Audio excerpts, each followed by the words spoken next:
നമസ്കാരം. അതിരാവിലെ പത്രം വായിക്കുന്നതോടൊപ്പം വാട്സപ്പ് മെസ്സേജുകളിലൂടെ കണ്ണോടിക്കുക എന്നതും നമ്മുടെ ജീവിതത്തിലെ നിത്യസംഭവമായി മാറിയിരിക്കുകയാണ്. വാട്സാപ്പിലൂടെ നല്ലതും അല്ലാത്തതുമായ നിരവധി മെസ്സേജുകൾ നാം കാണാറുണ്ട്.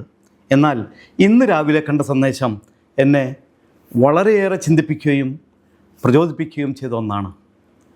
പഹൽഗാം ആക്രമിച്ച തീവ്രവാദികൾക്ക് നടൻ നസറുദ്ദീൻ ഷായുടെ അനന്തരവൻ major doctor Muhammad Ali Shah retired എഴുതിയ തുറന്ന കത്താണ് വായിക്കാൻ അവസരമുണ്ടായത്. മുസ്ലിം സമുദായത്തെ ഏറെ വേദനിപ്പിക്കുന്ന സംഭവമാണ് പഹൽഗാമിലുണ്ടായത്. അത് ഇന്ത്യൻ മുസ്ലിം സമുദായത്തെ മാത്രമല്ല, ലോകമെമ്പാടുമുള്ള മുസ്ലിം സമുദായത്തെ അപകീർത്തിപ്പെടുത്തുന്ന സംഭവങ്ങളാണ് പഹൽഗാമിലുണ്ടായത്. അതേക്കുറിച്ച് എഴുതിയ ഈ തുറന്ന കത്തിൻ്റെ പൂർണ്ണരൂപം ഞാനിവിടെ വായിക്കാം. എല്ലാവരും കേട്ടിരിക്കേണ്ട ഒരു മഹത്തായ സന്ദേശം ഇതിലുണ്ട് എന്നതുകൊണ്ടാണ് ഇത് നിങ്ങൾക്ക് മുന്നിൽ അവതരിപ്പിക്കാൻ ഞാൻ തയ്യാറാകുന്നത്. നിങ്ങൾ നട്ടലില്ലാത്ത ഭീരുക്കളുടെ കൂട്ടമാണ്. അർദ്ധരാത്രി കഴിഞ്ഞു. വാസ്തവത്തിൽ അതിരാവിലെ എനിക്ക് ഉറങ്ങാൻ കഴിയുന്നില്ല. എൻ്റെ മാതൃരാജ്യത്ത് നിരപരാധികളെ നിങ്ങൾ ക്രൂരമായി വിവേകശൂന്യമായി കൊന്നൊടുക്കിയതിനെക്കുറിച്ച് കേട്ടതിന് ശേഷമല്ലേ രോഗികളെ ഞാൻ നിങ്ങൾക്ക് എഴുതുന്നത്.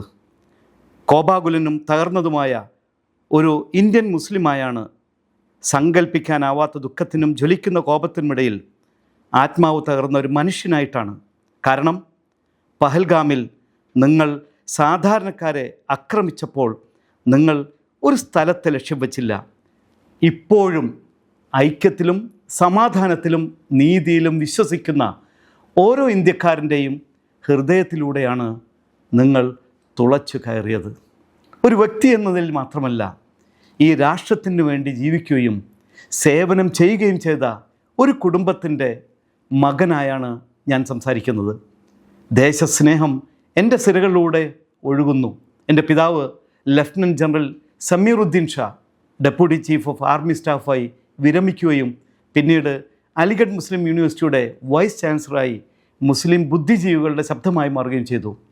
അദ്ദേഹത്തിൻ്റെ ഇളയ സഹോദരൻ പ്രശസ്ത നടൻ നസറുദ്ദീൻ ഷാ പത്മശ്രീ, പത്മഭൂഷൺ പുരസ്കാര ജേതാവ്, എൻ്റെ പിതാവിൻ്റെ ജ്യേഷ്ഠൻ, ബഹുമാനായ IIT-കാരൻ എന്നിവരെയെല്ലാം ഈ മഹത്തായ രാഷ്ട്രത്തിന് നൽകിയ മികച്ച സംഭാവനകൾക്ക് ഇന്ത്യൻ രാഷ്ട്രപതി ആദരിച്ചിട്ടുണ്ട്. എൻ്റെ കുടുംബത്തെ എല്ലായ്പ്പോഴും മാന്യമായി പരിഗണിച്ചിട്ടുണ്ട്. മറ്റെന്തിനേക്കാളും മുമ്പ് ഞാൻ എപ്പോഴും അഭിമാനിയായ ഒരു ഇന്ത്യക്കാരനായിരുന്നു. ബഹുമാനത്തിൻ്റെയും സേവനത്തിൻ്റെയും രാഷ്ട്രം പ്രഥമമായി വിലമതിക്കുന്ന മൂല്യങ്ങളുടെയും ഈ പൈതൃകത്തിൽ നിന്നാണ് ഞാൻ എൻ്റെ ശക്തി നേടുന്നത്. നിങ്ങളുടെ പ്രവർത്തനങ്ങളെ എനിക്ക് കൂടുതൽ വെറുപ്പുളവാക്കുന്നത് ഈ പൈതൃകമാണ്. ഞാൻ അഭിനയിച്ച നിരവധി സിനിമകൾ സ്നേഹം, ത്യാഗം, ഐക്യം എന്നിവ ആഘോഷിക്കുന്ന കഥകൾ പഹൽഗാമിലെ ആശ്വാസകരമായ താഴ്വരകളിലും കാശ്മീരിലുടനീളം ചിത്രീകരിച്ചു. ദേശീയ അവാർഡ് നേടിയ ഹൈദർ, ബജ്രംഗി ഭായിജാൻ, മോജി തുടങ്ങിയ സിനിമകളും ഞാനൊരു പാരാ കമാൻഡോയെ അവതരിപ്പിച്ച അവ്രോദ് എന്ന വെബ് സീരീസും പോലും നിങ്ങൾ അശുദ്ധമാക്കാൻ ശ്രമിച്ച ഈ ദേശങ്ങളിലാണ് ജനിച്ചത്. ആ ശാന്തമായ വഴികളിലൂടെ ഞാൻ നടന്നിട്ടുണ്ട്. പർവ്വതവായുവിൻ്റെ പരിശുദ്ധി അനുഭവിച്ചിട്ടുണ്ട്. ആ കുന്നുകളുടെ ഓരോ മടക്കുകളിലും വസിക്കുന്ന ഐക്യം നേരിട്ട് കണ്ടിട്ടുണ്ട്. ലോകമെമ്പാടുമുള്ള എൻ്റെ ടെഡെക്സിൻ്റെ പ്രഭാഷണങ്ങളിൽ ഇന്ത്യയുടെ ആത്മാവിനെക്കുറിച്ച് ഞാൻ സംസാരിച്ചിട്ടുണ്ട്. വൈവിധ്യത്തിലുള്ള അതിൻ്റെ ശക്തി, അതിൻ്റെ അതുല്യമായ ആത്മീയവും സാംസ്കാരികവുമായ സമ്പന്നത, ഇന്ന് നിങ്ങൾ ആ ആത്മാവിനെ കീറി മുറിക്കാൻ ശ്രമിച്ചു എന്നാണ് ഞാൻ നിങ്ങളോടൊരു കാര്യം പറയട്ടെ. നിങ്ങളുടെ വെടിയുണ്ടകൾക്ക് സൗന്ദര്യത്തെ നിശബ്ദമാക്കാൻ കഴിയില്ല. നിങ്ങളുടെ വിദ്വേഷത്തിന് ഐക്യമില്ലാതാക്കാൻ കഴിയില്ല. പഹൽഗാം വെറുമൊരു സ്ഥലമല്ല. ഇന്ത്യ യഥാർത്ഥത്തിൽ എന്തിനു വേണ്ടി നിലകൊള്ളുന്നു എന്നതിൻ്റെ ജീവിക്കുന്ന ഓർമ്മയാണിത്. മണ്ണിൽ രക്തം ചൊരിയുന്നതിലൂടെ നിങ്ങൾ ഞങ്ങളെ ദുർബലപ്പെടുത്തിയിട്ടില്ല. നമ്മൾ എന്തിനെയാണ് സംരക്ഷിക്കേണ്ടതെന്ന് നിങ്ങൾ ഞങ്ങളെ ഓർമ്മിപ്പിച്ചിട്ടുണ്ട്. മുമ്പത്തെക്കാളും കൂടുതൽ ദൃഢനിശ്ചയത്തോടെ എന്തിനു വേണ്ടി പോരാടുകയാണെന്ന് നിങ്ങൾ അവകാശപ്പെടുന്നു. എന്തിനു വേണ്ടി? ഇസ്ലാമിന് വേണ്ടി? കാശ്മീരിന് വേണ്ടി? നമ്മുടെ ബുദ്ധിശക്തിയെ അഭിമാനിക്കരുത്. നിങ്ങൾ സ്വാതന്ത്ര്യ സമര സേനാനികളല്ല, നിങ്ങൾ യോദ്ധാക്കളല്ല. തോക്കുകളുടെയും മുഖം മൂടികളുടെയും വ്യാജ മുദ്രാവാക്യങ്ങളുടെയും പിന്നിൽ ഒളിച്ചിരിക്കുന്ന ഭീരുക്കളാണ്. നിങ്ങൾ കശാപ്പുകാരാണ്. ഒരു സൈനിക താവളത്തിൻ്റെ അടുത്തേക്ക് വരാൻ നിങ്ങൾ ധൈര്യപ്പെടില്ല. നിങ്ങൾ സാധാരണ പൗരന്മാരെയും വിനോദസഞ്ചാരികളെയും കുട്ടികളെയും അമ്മമാരെയും തീർത്ഥാടകരെയും നവദമ്പതികളെയും നിരായുധരായ പ്രതിരോധമില്ലാത്ത മനുഷ്യരെ ലക്ഷ്യം വെച്ച് ഇതിനെ ജിഹാദ് എന്ന് വിളിക്കാൻ നിങ്ങൾ ധൈര്യപ്പെടുന്നുണ്ടോ? ഇല്ല, ഇത് ജിഹാദല്ല. ജിഹാദ് എന്നാൽ പോരാട്ടമെന്നാണ്. നിങ്ങൾ ചെയ്തത് ഗുണ, പാപം, രക്തച്ചൊരിച്ചിൽ, മനുഷ്യത്തിനും ദൈവത്തിനുമെതിരായ വഞ്ചന.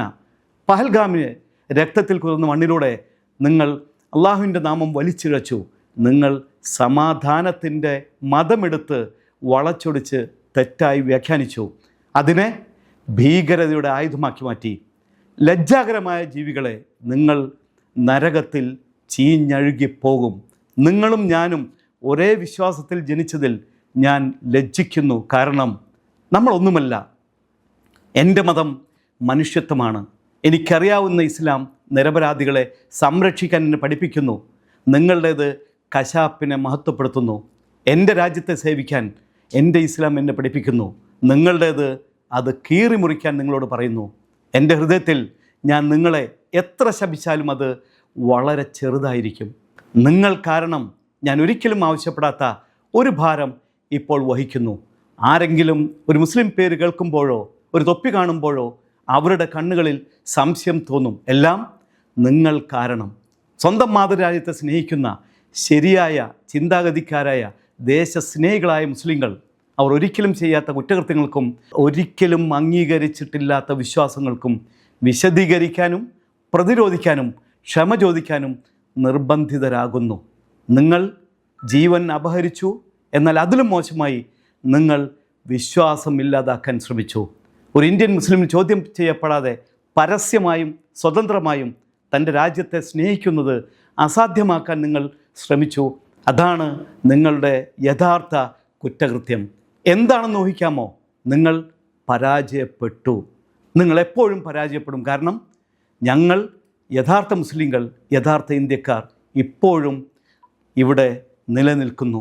ഞങ്ങൾ രോഷാകുലരാണ്, പക്ഷേ ഭയപ്പെടുന്നില്ല, കോപാകുലരാണ്. ഞങ്ങൾ മൂലകളിലേക്ക് തള്ളപ്പെടില്ല. നിങ്ങളുടെ വെടിയുണ്ടകളാൽ ഞങ്ങൾ നിശബ്ദരാകില്ല. ഞങ്ങളിൽ ഒരാളാകുക എന്നതിൻ്റെ അർത്ഥം മാറ്റി എഴുതാൻ ഞങ്ങൾ നിങ്ങളെ അനുവദിക്കില്ല. ഇന്ത്യയിലെ ജനങ്ങളോട് ദയവായി ഈ രാക്ഷസന്മാരെ നിങ്ങളുടെ മുസ്ലിം സഹോദരി സഹോദരന്മാരുമായി ആശയക്കുഴപ്പത്തിലാക്കരുത്. ഞങ്ങൾ നിങ്ങളോടൊപ്പം രക്തം വാക്കുകയാണ്. ഞങ്ങൾ നിങ്ങളോട് ദേഷ്യപ്പെടുന്നു. ഞങ്ങൾ നിങ്ങളുടെ ശത്രുക്കളല്ല. മറ്റ് ഏതൊരു ഇന്ത്യക്കാരനെയും പോലെ ഈ ഭീരുക്കളും ഞങ്ങളുടെ ഇരകളാണ്. തീവ്രവാദികളോട് നിങ്ങൾ മനുഷ്യത്വത്തിൻ്റെ മുഖത്തെ ഒരു കറ, ഒരു അഴുകിയ മുറിവ് മാത്രമാണ്. എന്നാൽ ഈ രാജ്യം, ഈ ഐക്യം, ഇന്ത്യയുടെ ആശയം ശാശ്വതമാണ്. നിങ്ങൾ ഞങ്ങളെ ഭയപ്പെടുത്താൻ ശ്രമിച്ചു, പക്ഷേ നിങ്ങൾ ഞങ്ങളെ ഉണർത്തുക മാത്രമാണ് ചെയ്തത്. പഹൽഗാമിലെ കുടുംബങ്ങൾക്ക് ഞാൻ പ്രാർത്ഥനകൾ മാത്രമല്ല ഒരു വാഗ്ദാനവും നൽകുന്നു. ഞങ്ങൾ മറക്കില്ല, ഞങ്ങൾ ക്ഷമിക്കില്ല. നിങ്ങളുടെ നഷ്ടം ഈ രാജ്യത്തിൻ്റെ മനസാക്ഷിയിൽ പ്രതിനിധിക്കുന്നവരെയും നീതി നടപ്പാക്കുന്നവരെയും ഞങ്ങൾ വിശ്രമിക്കില്ല. കോടതികളിൽ മാത്രമല്ല, ഈ രാജ്യത്തിൻ്റെ ആത്മാവിലും. കൊല്ലുന്നതിന് മുമ്പ് പേരുകളും മതങ്ങളും ചോദിക്കാൻ നിങ്ങൾക്ക് എങ്ങനെ ധൈര്യമുണ്ട്? നിങ്ങൾ മുസ്ലിങ്ങളല്ല.